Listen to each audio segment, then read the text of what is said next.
সবাইকে আসসালামু আলাইকুম রহমতুল্লাহি ওয়া বারাকাতুহু। তো আমি ভাবছিলাম আপনাদের মাত্র 10% আজ উপস্থিত হবে, কিন্তু কোনোভাবে হয়তো আপনারা সবাই আবার চলে আসলেন। আজকের বিকেলটি কাটানো আল্লাহ আমাদের জন্য সহজ করে দিন। আমি দোয়া করছি আজকের আলোচনাতে যেন আপনারা মনোযোগ রাখতে পারেন, এখান থেকে জরুরি শিক্ষা গ্রহণ করতে পারেন। শুরুতে বলে নিতে চাই যে এই লেকচার সিরিজ আমি শুরু করতে চেয়েছি এই কারণে যে ইসলামের একদম মৌলিক একটি শিক্ষা হলো এই বিষয়টি, অথচ তাকে যথেষ্ট গুরুত্ব দেওয়া হয় না। এই শিক্ষাকে আমরা মূল্য দিচ্ছি না। আজকের প্রোগ্রাম শেষ হবার পর হিকমা বিষয়টির গুরুত্ব আর জরুরিয়াত সম্পর্কে যথেষ্ট অবগত হবেন বলে আশা করছি। ঠিক যেমনটি গতকাল বলছিলাম যে হিকমা কোনো বাড়তি বিষয় না, যে থাকলে ভালো না থাকলে নেই এমন ধরনের বিষয় নয়, ইসলামের কোনো অতিরিক্ত বিষয় নয়, বরং পুরো ইসলামকে এটাই জুড়ে রেখেছে। হিকমা শব্দটি ক্রিয়া ইহকামের সাথে সম্পৃক্ত। ইহকাম হলো কোনো দুটো জিনিসকে সেলাই করে শক্ত করে একত্রে বেঁধে ফেলা। আল্লাহ ঠিক এই অর্থেই কোরআনে বলেছেন উহকিমাত আয়াতুহু, একই মূল হতে কোরআনের আয়াতগুলো সেলাই করে দেয়া, অর্থাৎ কোরআনের আয়াতগুলো এমনভাবে আমাদের দেখতে হবে যেন সেগুলো একে অপরের সাথে বাঁধাই করা। আরবিতে ইহকাম অর্থ হলো কোনো দড়ি দিয়ে সেটাকে শক্ত করে বেঁধে ফেলা। আর কোনো জিনিস যা ভালোভাবে সুরক্ষিত আছে তাকে বলে মুস্তাহকাম। মুস্তাহকাম বলে একে। এখান থেকেই হুকুম শব্দটির ধারণাটি এসেছে, যার মানে হলো খুব ভেবে চিন্তে রায় দেয়া। এখান থেকে প্রজ্ঞার ধারণাটিও আসে, অর্থাৎ সুরক্ষিত ও নিরাপদ জ্ঞান ও চিন্তা, মানে খুব আগপিস চিন্তা ভাবনা করে কিছু ঠিক করা। এটা এমন কোনো অনুভূতি না যে মনে হলো আর করে ফেললাম। আমাদেরকে আজকাল যা বলা হয় সেটা পুরোই উল্টো। মনের কথা শোনো, নিজের অনুভূতিকে অনুসরণ করো, তোমার সত্যের সাথে যাও। কিন্তু এসি কাজ করছে কি করছে না সেটার সাথে তো তোমার সত্য ঘন্টায় ঘন্টায় বদলে যায়, সেটার কি হবে? তো তোমার সত্যের পেছনে ছোট কথাটি হলো হিকমতের পুরোই উল্টো। হিকমা মানে হলো আমি একটি সিদ্ধান্ত নিয়েছি, এখন অবস্থা সহজ হোক কি কঠিন আমি সিদ্ধান্ত অটল থাকব। যে কারণে আমি ভূমিকার কথাগুলো আবারও বলছি সেটা হলো, যদিও এটা নিয়ে এখানে বিস্তারিত আলোচনা করতে পারবো না, তবে আমার সূরাতুল জুমার লেকচারে সেটা পাবেন। বিষয়টি হলো হাজারো বছর আগে ইব্রাহিম আলাইহিস সালাম কাবা নির্মাণ করেছিলেন। কাবা নির্মাণ শেষে পুত্র ইসমাইলকে সাথে নিয়ে তিনি দোয়া করেছিলেন যেন লোকেরা এই ঘরের দিকে আসে, এখানে এসে ইবাদত করে, কারণ এই ঘর একমাত্র সত্য খোদা আল্লাহর ইবাদতের জন্যই নির্মিত হয়েছে। এরপর দোয়া করলেন যেন তার সন্তানদের মধ্য হতে, অর্থাৎ তার পুত্র ইসমাইলের ঔরস হতে যেন একজন রাসূল আসে। হে আল্লাহ, আমার সন্তানদের মধ্য হতে একজন রাসূল পাঠান ইসমাইলের ধারা থেকে। কারণ ইব্রাহিম আলাইহিস সালামের তো আরেকজন পুত্র ছিল ইসহাক, আর ইসহাক থেকে এসেছেন ইয়াকুব, ইয়াকুব থেকে ইউসুফ, এরপর আরও অনেক অনেক অনেক। অন্যদিকে ইব্রাহিম আলাইহিস সালামের বড় পুত্র ইসমাইল তিনি বলছেন, হে আল্লাহ, একজন রাসূল পাঠান আমার সন্তানদের মধ্য থেকে। সেই রাসূল কি করবেন? ইয়াতলু আলাইহিম আয়াতিকা, তাদের কাছে আপনার আয়াত পাঠ করবেন। ওয়া ইউআল্লিমুহুমুল কিতাবা ওয়াল হিকমা, আর তিনি তাদেরকে শেখাবেন কিতাব। আর কি শুনতে পেলেন আপনারা? আর হিকমা মানে প্রজ্ঞা। হাজার হাজার বছর আগে ইব্রাহিম আলাইহিস সালাম আল্লাহর এত এত পরীক্ষায় উত্তীর্ণ হবার পর, আল্লাহ তাকে এতগুলো পরীক্ষা নেবার পরে তাকে তিনি বললেন, আমি তোমাকে মানবজাতির উপর একজন ইমাম বানিয়ে দিচ্ছি, তোমাকে অগ্রদূত বানিয়ে দিচ্ছি। যে কোনো নবীর চাইতে তাকে আরও কঠিন পরীক্ষার সম্মুখীন হতে হয়েছিল। এরপর আল্লাহ তাকে কাবা নির্মাণ করার দায়িত্ব দিয়ে পুরস্কৃত করলেন। এরপর তিনি আল্লাহর কাছে দোয়া করলেন, ইয়া আল্লাহ, এই স্থানকে এমন বানান যেন সবাই আসতে পারে, এখানে বসবাসকারীদের নিরাপত্তা দিন, তাদেরকে রিজিক দিন। আল্লাহ বললেন, না, আমি এমনটা করব না। তোমাদের কিছু বংশধর ঈমান আনবে না, আমি তাদেরকে দেব না। তোমার খারাপ বংশধরদের জন্য কোনো নিশ্চয়তা দেব না। লা ইয়ানালু আহাদিজ জালিমিন। ইব্রাহিম আলাইহিস সালাম কত কিছু করলেন।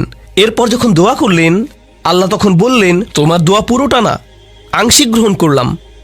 এরপর ইব্রাহিম আলাইহিস সালাম আরেকটি দোয়া করলেন, ঠিক আছে, তার দোয়াতে অল্প একটু পরিবর্তন আনলেন। সেখানে হালকা পরিবর্তন আনতে আনতে দোয়ার সর্বশেষ ভার্সন হলো। এরপর আল্লাহ সেটা গ্রহণ করলেন। সেই গৃহীত দোয়াটি ছিল, ইয়া আল্লাহ, আমার সন্তানদের মধ্যে একজন রাসূল পাঠান, যে আপনার আয়াত পড়বে, তাদেরকে কিতাব আর হিকমা শেখাবে, আর তাদেরকে পবিত্র করবে। আল্লাহ সেই হাজার হাজার বছর আগে ইব্রাহিমের সেই দোয়া কবুল করলেন যে অবশেষে একজন রাসূল আসবেন যিনি মানুষদেরকে কিতাব আর হিকমা শিক্ষা দেবেন। কারণটি দেখুন, যদি ইব্রাহিম আলাইহিস সালাম আমাদের কাছে গুরুত্বপূর্ণ হন, তবে তার হিকমাও আমাদের কাছে গুরুত্বপূর্ণ হবার কথা। বুঝতে পারছেন? এই দিন কিতাব আর হিকমার দিন। সেই তখন থেকে এই দোয়া চলে আসছে। সেই দোয়া প্রতিফলিত হতে হতে আমাদের রাসূল সাল্লাল্লাহু আলাইহি সাল্লামের উপর এসে পড়েছে।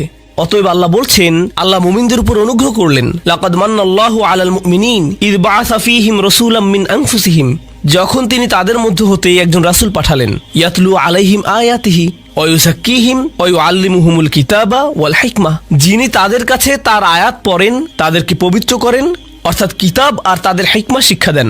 ইব্রাহিমের দোয়া আল্লাহ কবুল করলেন আর পাঠালেন মুহাম্মদুর রাসূলুল্লাহ সাল্লাল্লাহু আলাইহি সাল্লামকে, ঠিক না? তো আমি এগুলো যে কারণে আপনাদের বলতে চাচ্ছিলাম তা হলো, নবীজি মূলত 4টি জিনিস করেন। ইয়াতলু আলাইহিম আয়াতিহি, আয়াত তেলাওয়াত করেন, ওয়া ইউযাক্কিহিম, তাদেরকে পবিত্র করেন, ওয়া ইউআল্লিমুহুমুল কিতাব, তাদেরকে কিতাব শিক্ষা দেন, ওয়াল হিকমা, তাদেরকে হিকমা শেখান। চতুর্থ বিষয়টি কি ছিল?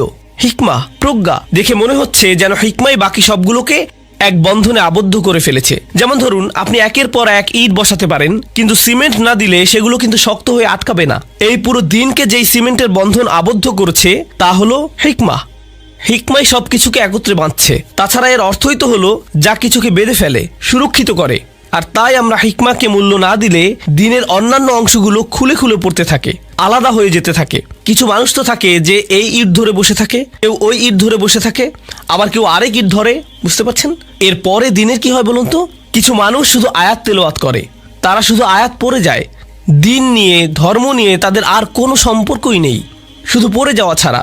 আরেক দল বলে আমরা শুধু নিজেদের তাজকিয়া করতে চাই, নিজের অন্তর পবিত্র করতে চাই, এটাই শুধু চাই আমি, আর কিছুই না, আর কোনো কিছুরই দরকার নেই। আরেক দল বলেন না, আপনাকে ফিকহ শিখতেই হবে, আপনার আইন কানুন জানতেই হবে, ধর্মের পুরোটাই ফিকহ, শুধু নিয়ম কানুন, নিয়ম কানুন ব্যতীত আর কিছুই নেই ধর্মে।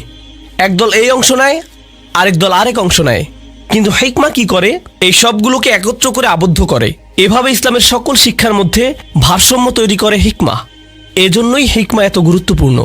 এখন যদি আপনারা খেয়াল করেন যে কিভাবে আমরা ইসলাম পালন করছি, কিভাবে আমরা পুরো বিশ্বে ইসলাম পালন করা হচ্ছে, কিভাবে পুরো বিশ্বে ইসলাম পালন করা হচ্ছে, আল্লাহ যেন আমাদের সকলকে রক্ষা করেন, হেদায়েত দেন। দেখতেই পাচ্ছেন আমাদের দিন কতটা বিচ্ছিন্ন হয়ে আছে। সবাই এর এক একটি অংশ ধরে বসে আছে, কেউ এই অংশ, কেউ ওই অংশ, কেউ আবার আরেক অংশ নিয়ে ব্যস্ত, যেন বিচ্ছিন্ন একটা জিনিস হয়ে গেছে পুরোটা। এরপর বুঝতে পারেন সম্ভবত নতুন করে কথা বলার দরকার, হিকমা ব্যাপারটি বোঝার দরকার। এগুলো হলো ভূমিকার কথা। এখন আপনাদেরকে গতকালকের কিছু বিষয় নিয়ে কথা বলবো। আপনাদের দাউদ আলাইহিস সালাম আর লুকমান রাদিয়াল্লাহু আনহুর ব্যাপারে বলেছিলাম, এনাদের নিয়ে বিস্তারিত বলবো না এখন, কারণ আমার উদ্দেশ্য হলো যখন সূরা লুকমান নিয়ে বিস্তারিত আলোচনা করব, সূরা সদ নিয়ে বিস্তারিত পড়াশোনা করব, তখন হিকমার প্রসঙ্গ আসলে আর লুকমান রাদিয়াল্লাহু আনহুর প্রসঙ্গ আসলে অনেক বিস্তারিতভাবে আলোচনা করব।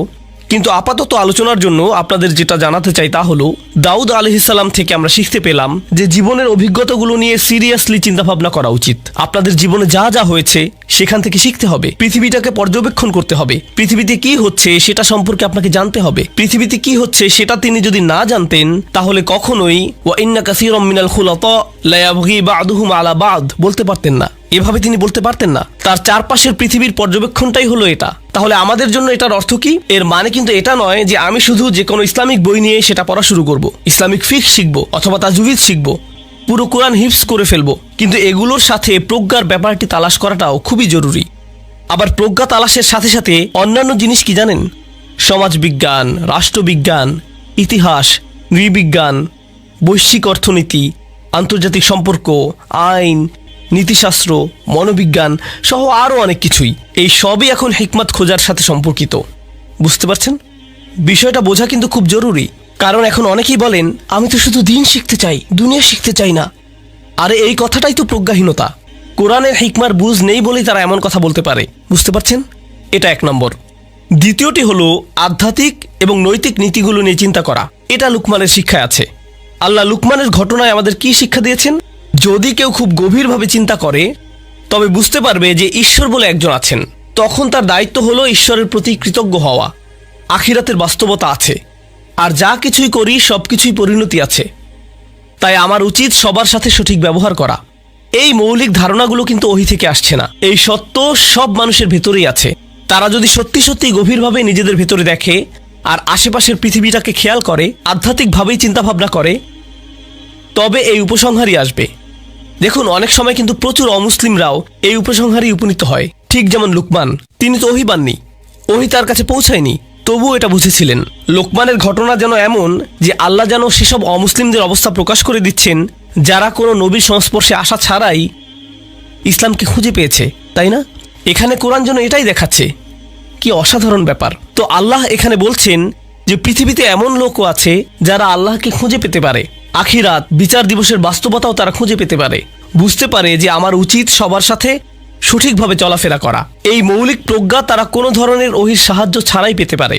আর এই মানুষগুলোর অনেকের ক্ষেত্রে কি হয় জানেন, আমরা দেখি যে তারা যখন ইসলাম সম্পর্কে জানতে পারে কিংবা যখন কোরআন পড়ে বা একটু পড়াশোনা করে তখন তারা মুসলিম হয়ে যায়। আর মুসলিম হয়ে যাওয়ার পর যখন তাদের জিজ্ঞেস করা হয়, তাদের শত হাজার জন একই কথা বলতে থাকে। দেখবেন তারা বলে যে এগুলো পড়ে আমার মনে হয়েছে এগুলো তো আমি আগে থেকেই মানতাম। তারা বলে যে এগুলো তাদের কাছে নতুন কিছুই মনে হয়নি, যেন আগে থেকেই তাদের ভেতরে এই জ্ঞান ছিল।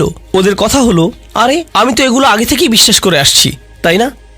কোরআন তো কিছু খ্রিস্টানদের কথা সরাসরি বলে দিচ্ছে আমাদের। তারা যখন ইসলাম সম্পর্কে শুনলো কাঁদতে শুরু করলো, মুসলিম হয়ে গিয়েছিল তারা। কিন্তু এরপর তারা যা বলল সেটাই অবাক করার মতো ব্যাপার। তারা বলেছিল, ইন্না কুন্না মিন ক্বাবলিহি মুসলিমিন, আমরা তো এর আগে থেকেই মুসলিম ছিলাম, শুধু এটা জানতাম না। যেন তারা বলছে আমরা জানতামই না যে আগে থেকে আমরা মুসলিম হয়ে আছি। এটা কিন্তু কোরআনের বেশ গুরুত্বপূর্ণ একটা তথ্য। কারণ এখন আমি দুনিয়াতে মানুষ দেখলে আর এভাবে ভাবি না, ওহ ওই যে এটা মুসলিম, জান্নাতি লোক। এরপর কোনো অমুসলিমকে দেখলেন দোকানে, ওই যে জাহান্নামী জাহান্নামী জাহান্নামী, তাই না? এই লোকের তো বারবিকিউ হবে। আমি এমনটা দেখি না, কারণ আমি জানি না তারা তাদের নিজেদের সফরের কোন স্থানে আছে। আমি জানি না তারা কোথায়।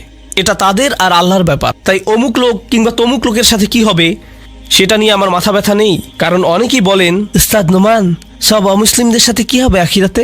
ও তাই? বিচার দিবসে আল্লাহ আপনার বিচার করার আগে কি করবেন আপনি? এক সেকেন্ড আল্লাহ, এইসব অমুসলিমদের কি হবে সেটা নিয়ে একটু সাহায্য করুন প্লিজ। আমি বুঝি যে এখন অবস্থা খুবই খারাপ, পাহাড়গুলো সব গলে গেছে, সাগর টকবক করে ফুটছে, কিন্তু আমি চিন্তিত তাদের ব্যাপারে। আমার প্রশ্ন হলো ওদের ব্যাপারে কিছু করুন। আর কুকুর নিয়েও চিন্তা করছিলাম, কুকুরদের কি হবে? তারা কি হটডগ হয়ে যাবে? তো যাই হোক, তো বিষয় হলো কোরআন আমাদেরকে শেখাচ্ছে এটা কি? আপনি জানেন না একজন মানুষ আল্লাহর দিকে সফরের কোন অবস্থানে আছে, প্রজ্ঞার কিরূপ অবস্থায় আছে, আপনি কিছুই জানেন না। আমাদের দিন তাই যারা এখনো বাহ্যিকভাবে ইসলাম গ্রহণ করেনি তাদের সফরের প্রতিও বিনয়ী হতে শেখায়। আমরা তাদের চিনিই না, তবুও তাদের প্রতি বিনয়ী ব্যবহার করি। ভাবি যে আল্লাহ তাদেরও হিকমা দিতে পারেন, তারাও প্রজ্ঞা অর্জন করতে পারেন। লোকমানের গল্পে এই জিনিসটাই কিন্তু ফুটে উঠেছে। ঠিক আছে, চলুন সামনে আগাই। গতকাল যা করেছি সেটার সংক্ষিপ্ত আলোচনা ছিল এতক্ষণ। তার মধ্যে একটি বিষয় আবার আসছে, সেটা নিয়ে আমি বিস্তারিত আলোচনা করব। পুরোটার জন্য আবারও ডক্টর সাকিব হুসাইনকে ধন্যবাদ জানাচ্ছি। সম্ভবত এখানে কোথাও দর্শকদের মধ্যে তিনিও আছেন। সাকিব আমার অনেক কাছের বন্ধু, নিজের ছোট ভাইয়ের মতোই দেখি তাকে। আচ্ছা, আরেকটা কথা, আমি যা যা আপনাদেরকে বলছি তার বেশিরভাগই অর্থাৎ প্রায় 99% কিন্তু তার কাছ থেকেই। কোরআন আর হিকমায়ের উপরে তার পিএইচডি থিসিসকে আমি সঠিকভাবে কখনোই হয়তো সম্পূর্ণ উপস্থাপন করতে পারবো না। গতকালও বলেছিলাম, স্ক্রিনে একটা কিউআর কোড দিয়ে দেওয়া হবে, বিরতির সময় আবারও দেওয়া হবে। আপনারা চাইলে তার পেপারটি ডাউনলোড করে নিতে পারবেন। 6 বছরের কঠোর পরিশ্রমের ফসল এটা। এই পেপারের 343টি পৃষ্ঠা পড়তে পড়তে আমি অবাক হয়ে গিয়েছি। বারবার মনে হয়েছে কি পরিমাণ কাজ এখানে আছে। প্রত্যেক অধ্যায় পড়ে কোনোটিকেই এক একটি বইয়ের চাইতে কম মনে হয়নি। এসব তরুণ যুবক যুবতীদের প্রতি আমি প্রচণ্ড কৃতজ্ঞ। তারা এত এত পড়াশোনার প্রতি নিজেদের বিলিয়ে দিয়েছে, এমন কঠোর পরিশ্রমের কাজ তৈরি করতে পারছে। কোরআনের ভালোবাসা প্রত্যেক পৃষ্ঠায় স্পষ্ট, একদম প্রকাশ্য। আর আপনারা তো দেখেছেন, আমার মতো কিছু মানুষ আছে যারা ইউটিউবে আসে, ইউটিউব শর্টসে আসে, ইনস্টাগ্রাম রিলস এসবে উপস্থিত হয়। আমি নাকি আবার টিকটকেও আছি, আমি জানতাম না। এরকম মানুষ এসবে আসে। আবার ওদিকে আরেক ধরনের মানুষ আছে, এত এত পরিশ্রমের কাজ করে, কিন্তু মুসলিমদের বিশাল সংখ্যক সেটা দেখতেই পারে না। তারা দেখেই না যে এরা ইসলামের খেদমতে কত কিছু করে ফেলেছে। তাই কিছুক্ষণের জন্যে আমি আপনাদের অনুরোধ করছি যেন সাকিবের জন্য করতালি দিয়ে আল্লাহর পথে তার এই কঠিন পরিশ্রমের কৃতজ্ঞতা প্রকাশ করা হয়। সাকিব, তোমাকে আমি আল্লাহর জন্য ভালোবাসি, তোমার এই কাজে আমি খুবই গর্বিত। আচ্ছা, তো যাই হোক, ওকে, আপনি তালি বন্ধ করতে পারেন। দেরিতে চলে এসেছেন। একজন পুরো সময়টা ঘুমাচ্ছিল, তালি শুনে উনিও আচ্ছা, তো আমি দুজন মানুষের কথা বলেছি যাদের হিকমত ছিল, তবে সেটা ওহির হিকমত নয়। হ্যাঁ, দাউদ আলাইহিস সালাম যদিও একজন নবী, কিন্তু আল্লাহ যেই হিকমতের কথা বলেছেন সেটা হচ্ছে অভিজ্ঞতালব্ধ হিকমা, ওহিরটা না। আর লুকমানের হিকমতও এদিক দিয়ে অভিজ্ঞতালব্ধ, গভীর চিন্তা ভাবনা থেকে উদ্ভূত, ওহির নয়। সবচাইতে ইন্টারেস্টিং ব্যাপারটি হলো ইসলামের আগে থেকেই কিন্তু আরবদের কাছে লুকমান জনপ্রিয় ব্যক্তিত্ব ছিলেন। মানে যেমন ধরুন, কোনো অতি জ্ঞানী কাউকে দেখলে আপনারা কি বলেন? এই যে আইনস্টাইন এসেছে, তাই না? এভাবেই বলেন না? অথবা কেউ খুবই ভালো ইংলিশ বললে তাকে বলেন, ও রে আমার শেক্সপিয়ার। বুঝতে পারছেন তো? আমরা যখন এমনটা করি তখন এসব মানুষকেই বাগধারার অংশ করে ফেলি। এই যেমন ধরুন, আরবদের মধ্যে কেউ কেউ যদি খুবই বুদ্ধিমান প্রজ্ঞাবান হয় তাহলে তারা বলে, ওই যে লুকমান হাকিম উনি। এভাবেই তো মানুষ বলে, তাই না? মানে কাউকে খুবই বুদ্ধিমান, খুবই প্রজ্ঞাবান, মানুষের ভালো বিচার করতে পারেন এমন কাউকে বোঝাতে লুকমান নামটা ব্যবহার করা হতো। তাদের মতে লুকমান রাদিয়াল্লাহু আনহু খুব সম্ভবত আদ জাতির কেউ ছিলেন। তারা তাকে নিয়ে কবিতা লিখত, তার নাম তুলে আনতো বিভিন্ন আলোচনায়। তিনি একজন রাজা ছিলেন, একই সাথে খুব বিজ্ঞ একজন ছিলেন, তাই না? বিভিন্ন বিবাদ তিনি মিটিয়ে দিতেন। মজার ব্যাপারটি হলো, কোরআনে বর্ণিত দাউদ আলাইহিস সালামের ঘটনার সাথে লুকমান সম্পর্কে আরবদের ধারণার মিল আছে। কেন? কারণ দাউদও একজন রাজা ছিলেন আর লুকমানও রাজা ছিলেন। দাউদ বিজ্ঞ ব্যক্তি ছিলেন কোরআন অনুযায়ী, আবার আরবদের কাছে লুকমানও ছিলেন বিজ্ঞ। আবার দাউদ বিভিন্ন মানুষের মধ্যকার বিবাদ নিয়ে বসতেন, আরবিতে একে বলে খাসম। আবার আরব কবিতায় দেখবেন লুকমানও লোকদের বিবাদ মিটমাট করে দিতেন, মানুষের মধ্যে তিনি খসমের সাহায্যে ফয়সালা করে দিতেন। ইসলাম পূর্ব আরব কবিতায় এই একই শব্দ খাসম এসেছে। আরও দেখুন, কোরআনে দাউদ আলাইহিস সালামকে শক্তিশালী কথা দেয়া হয়েছে, ফাসলুল খিতাব।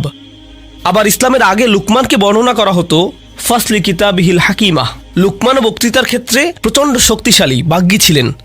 ঠিক একই শব্দগুলো কোরআনে কার ক্ষেত্রে এসেছে? দাউদ। আর সবচাইতে বড় কথা, দাউদ আলাইহিস সালামের জন্য হিকমা শব্দ ব্যবহৃত হয়েছে, আর প্রজ্ঞা বোঝাতে আরেক শব্দ হুকমা, এটা কবিতায় আসতো লুকমানকে বোঝাতে। এখন আমি এগুলো আপনাদের এভাবে বলছি কারণ কোরআন এখানে এই ব্যাপারটি খুব কিন্তু ভালো করেই জানে যে আরবরা যখন এসব শব্দ শুনবে তখন তাদের লুকমানের কবিতাগুলোর কথা মনে পড়ে যাবে। এভাবে আল্লাহ দাউদ আর কার মধ্যে সংযোগ সৃষ্টি করতে চাচ্ছেন? লুকমানের। দাউদ আর লুকমান। আরও অসাধারণ হলো, পরে যখন আল্লাহ লুকমানকে নিয়ে কোরআনের কথা বলবেন তখনও দাউদের সাথে একটা সম্পর্ক তৈরি করে দিবেন। তাহলে আল্লাহ এখানে কি করছেন? তিনি সাধারণভাবে আরবদের সংস্কৃতিকে, তাদের কবিতাকে, তাদের আর্টকে, তাদের গল্পকে স্বীকৃতি দিয়েছেন, সেটা ব্যবহার করেই তাদের সাথে যোগাযোগ করেছেন। আর এটা কিন্তু কোরআনের গুরুত্বপূর্ণ একটা হিকমা। কারো সাথে যোগাযোগ করতে চাইলে তার সংস্কৃতি সম্পর্কে কিছুটা জানা থাকতে হবে। কোনো জাতিকে ভালো করে কিছু বোঝাতে হলে তাদের ইতিহাস সম্পর্কে জানতে হবে, তাদের সম্পর্কেও কিছু জানা দরকার। যেমন ধরুন তাদের ভাষা কীরকম ইত্যাদি।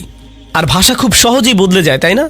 যেমন ধরুন আমার ভাষা, মূলত ইংরেজি ভাষা যেটাকে বলে, সেটার সাথে আজকালকার তরুণদের ভাষার কোনো মিলই নেই, তাই না? যেন ভিন্ন ভিন্ন দুইটা ভাষা। আমি যখন হাই স্কুলে ছিলাম কেউ একজন বলল নো ক্যাপ, মানে সত্যি সত্যি। আমি না বুঝে বললাম স্কুলেতে ক্যাপ পরা মানা। মানে আমি কি করব সেটা বুঝতেই পারছিলাম না। মানে ভাষা বদলায়, ভঙ্গি বদলে যায় খুব তাড়াতাড়ি। তাই আপনি যদি আজকের তরুণদের সাথে কথা বলতে চান বা এই দল ওই দলের সাথে কথা বলতে চান, তবে তাদের কালচার সম্পর্কে জানতে হবে কিছুটা, তাদের প্রকাশভঙ্গির ব্যাপারটা বুঝতে হবে, তারা কিভাবে যোগাযোগ করে সেটা বুঝতে হবে, তাই না? এখানে কিন্তু কোরআন আমাদেরকে সূক্ষ্ম একটা হিকমা শিক্ষা দিচ্ছে।